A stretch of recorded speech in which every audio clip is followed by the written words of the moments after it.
Hey, it's Joel. Look what I made. This is a snack stadium. My wife sent me an Instagram close to when the Super Bowl was happening, and it looked cool. And I was like, wait a minute, I recognize that model. I've seen it.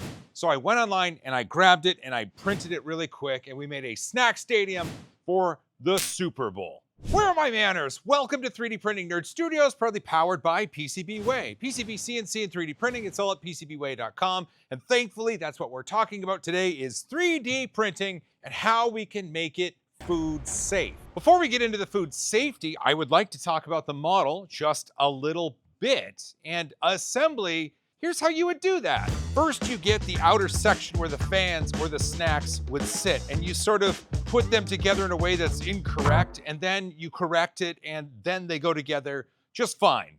Nailed it. Next, find the play field, that white and green print that you did, because it looks absolutely wonderful. Slide that into place.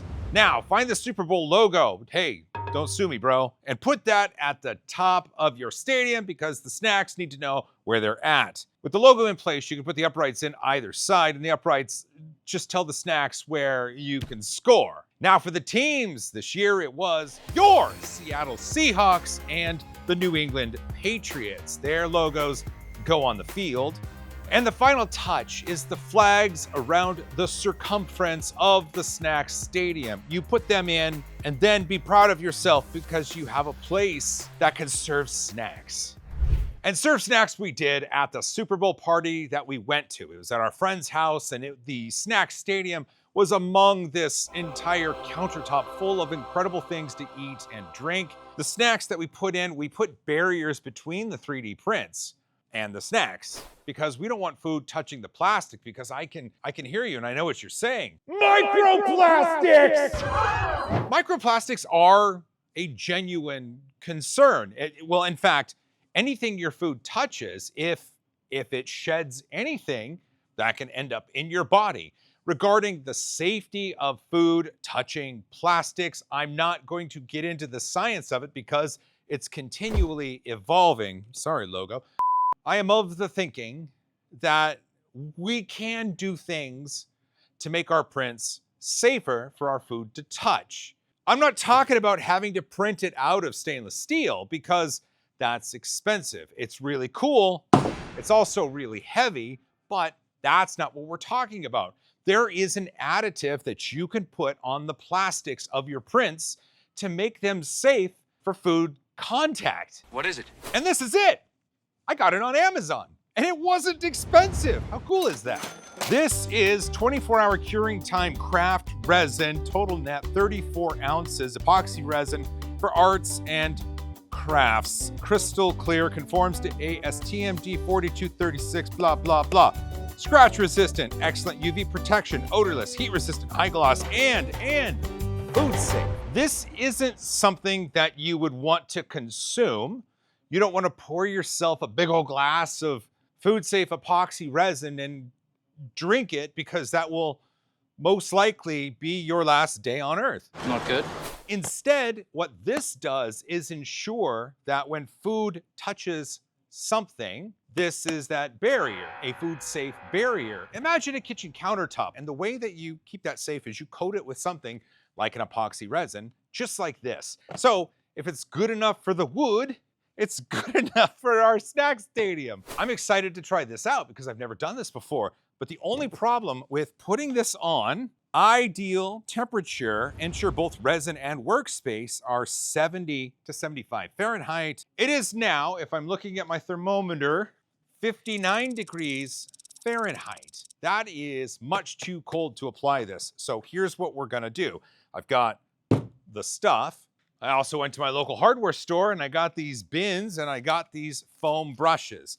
And the plan that I am going to set forth on is disassembling this wonderful thing, which I can do because I did not glue it or gloop it together. I'm smart. You guys, I'm like really smart now. With it apart, I can take each of the things that I want to coat. And my idea is the black stands, which are in a PETG filament. I will coat them with this so that snacks can sit in the stands. And then I'll probably coat the play field Normally, the food isn't on there. My thinking with the playfield is where the dips and sauces go, because we are classy people. But I still think coating it in this would be a good idea. One of my concerns is that I do have vertical walls here. And so if I'm coating it, I might have to do like multiple really thin layers to just kind of build it up. Whereas these vertical walls are 3D printed, so there's going to be layer lines that the resin can attach to, whereas a smooth vertical wall might not hold on to it as well. This is really an experimentation. This is me kind of going forward and seeing what we can do. I haven't done this before. There's a good chance you haven't as well, so let's make it food safe. Yeah, let's just go. Let's just flip and go.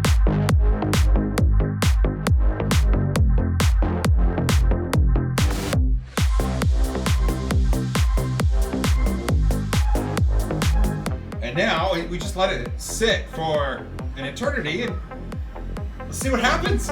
Oh my gosh, I can't believe this. So we let it cure for the 24 hours that it said. And the room, I thought it might be on the lower end of the acceptable temperatures, but it cured. It's shiny in there. It's shiny because the surfaces were covered with that resin. And as far as sticking to the sidewalls, I would give it like a 9 out of 10, 9.5 out of 10. Obviously, I could brush on another thin coat.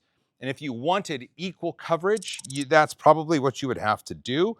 I didn't hit it with a torch for bubbles. I wasn't really worried about that. Again, this is a snack tray. It should look DIY. It absolutely flippin' worked. And then here's this part. This is the green, right? The field. Look at that. This one would probably do better with a whole bunch of really light layers. There are parts where you can see, so everything is covered, but it started to find its friends, its resin friends. And so there are some parts at the bottom that that aren't perfectly, totally covered, but you can tell that the resin's still impregnated in the plastic. And then, look at that. That is a food-safe 3D printed snack tray.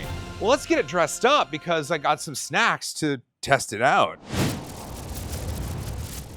You should do what you think is right. This is not me telling you that you have to go buy food-safe countertop resin from Amazon and put it all over your 3D prints. I'm of the generation where the TV at 10 p.m. had to remind parents to go outside and look for their kids. And when we got hurt, we would rub dirt on it. And I believe we were very skilled at the use of the 5-second rule. And again, this is my personal opinion. This is not something that you should live your life by. If you're like, phooey, incidental contact is fine with me. I'm not worried about microplastics.